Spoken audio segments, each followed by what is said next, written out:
Hi everybody, welcome to Drum Talk TV. I'm Dan Schinder, your host on this episode with my guest, Michael Crevier, who is from the world of reggae. Michael, how you doing today, brother?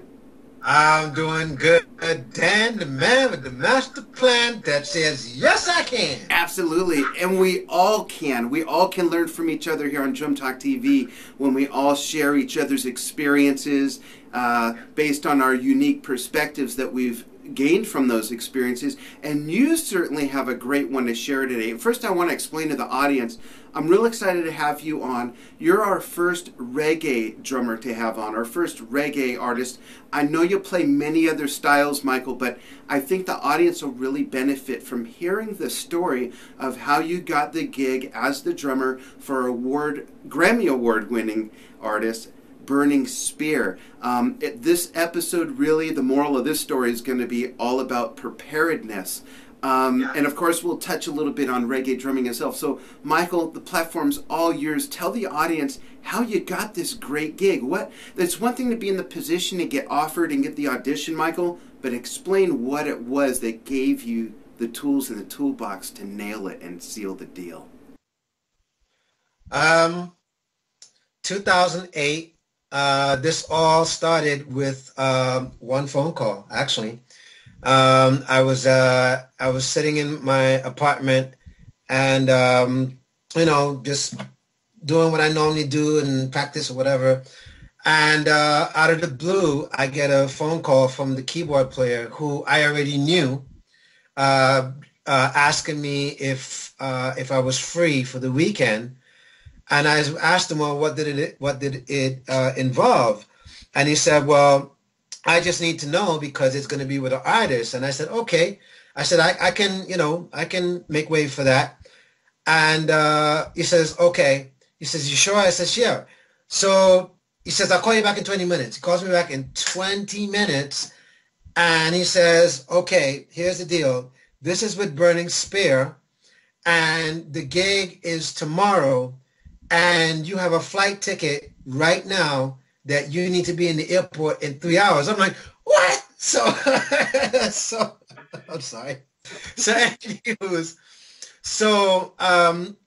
the funny thing about this was at that time and at that moment, I knew maybe two songs because of the two songs that were popular, that's played throughout the world and things like that. But as far as knowing his show, I did not have a stitch, a clue, nothing, they did not send me anything. They just said basically show. If I could interject, let everybody know those who are, we have such a wide audience. Some of them are reggae fans, some of them are new to reggae, some don't pay attention to reggae. What are a couple of the popular songs by Burning Spear that people might go search out and watch for? And we'll show a montage of you playing with him later, but what would a couple of those tunes be that you were really familiar with?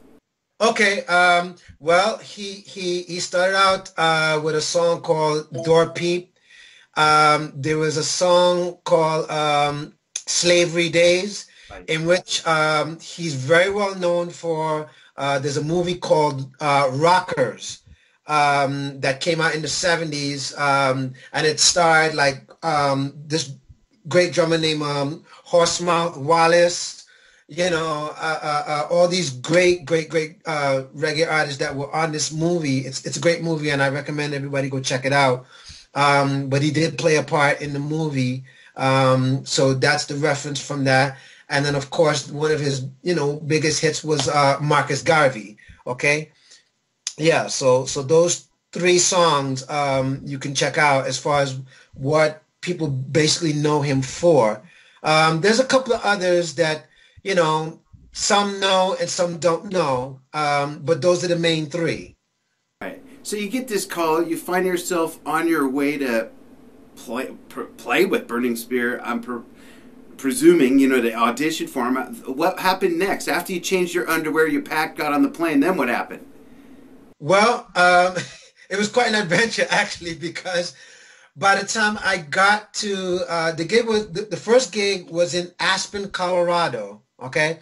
And so by the time I got to the airport, it was about close to 10 because of, by the time I left, change of flights, and then to get to Colorado. By the time I get there, it's 10 o'clock.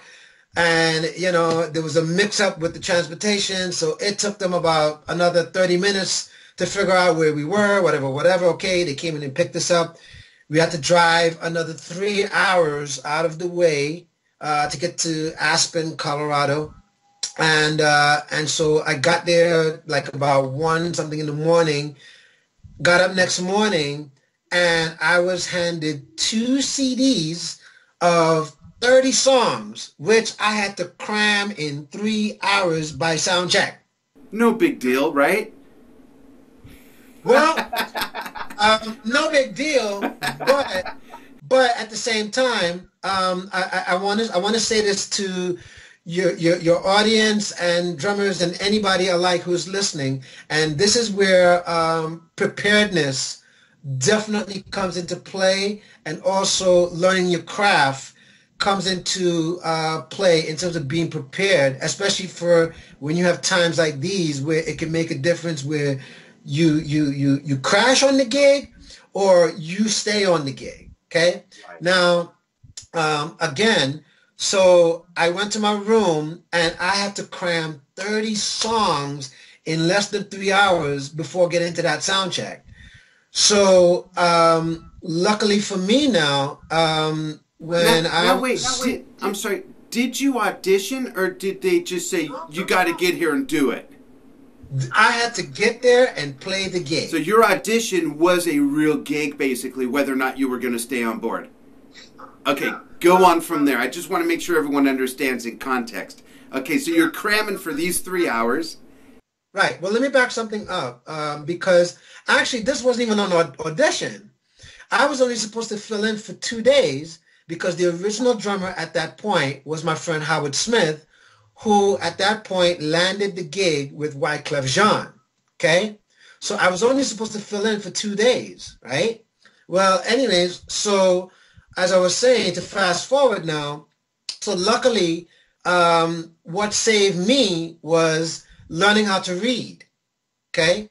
So I listened to the music and I wrote out cheat charts. So I literally had like 4 pieces of paper, like all of the music that I was listening to. I made up my cheat references, and another where it's the set list, right? Mm-hmm.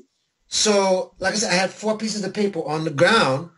So by the time I came to sound check, I literally was like this, you know. So I had to cram this gig, you know, and especially when for a musician like myself, who, if you work with so much music and you work with so many people, you know, to remember 30 songs, including all the breaks and all that stuff, you know, your memory is not going to be all that tight because, you know, you're going to be remembering a lot of songs, right? And especially if this is a very specific show where, you know, you haven't rehearsed it. In other words, you're basically coming on the gig playing this on the fly. You understand? Right. So I got there and, you know, I did the best I could, or at least I felt I did the best I could. And I did 2 shows. And after doing the second show, you know, Burning Spear pulled me, you know, to the side before we were getting ready to split. And he said, listen, I loved what you did and how you handled yourself and the fact that you came with 4 pieces of paper. He was just blown by that, you know, even though he can't read a lick of music, but he could see that, you know, I covered myself the best way possible to make the gig sound like, you know, I never stumbled, or I never had to, like, you know, try to, you know, no. In other words, I had to come in there and fit in, like, right away, okay? So, like I said, luckily for me that I knew the basics of the rhythms, so that was just half the battle. Really, what took the most amount of concentration was being able to hit the breaks and the hits, because his band consists of 3 horns, 2 guitars, bass, and keyboards. So there's a lot of um, production per se that goes into the music, and as well as he has certain things that he does that you got to be on it, you know, dynamically also, right? Right. Anywho's, so so after that went down, um, 2009, he scored his second Grammy. 3 weeks after that, I got a phone call from him directly saying, you know, what's on your schedule for the next couple of months? And I said, well, do you need for me to sub? He said, no, I need you to put this in your schedule if you're available. And that's how I got the gig. That's awesome. You know, what's interesting is that, well, there's a lot of things very interesting about that. A couple things that I want to highlight, though. One is that you mentioned you got the gig because you read music, but you weren't required to read music. But because you know how to read music, you were able to listen to the music and basically transcribe it and translate it in a manner, in chunks of notes, cheat sheets, like you said, that would work for you. That's one thing. The other thing you mentioned is being able to come into the gig and not just know the songs and play the music, but you're learning from 2 CDs where there's 30 songs, and to know each song individually in that short a time is a feat in itself. But I think it's amazing to then be able to perform those songs completely out of the order you learned them in a live show with, like you said, his band is fairly orchestrated for a reggae band. There's horns, like you said, there's all the other instruments. And with any live show, there's all kinds of cues and, there's so much going on. So, I mean, to learn the music itself is one thing.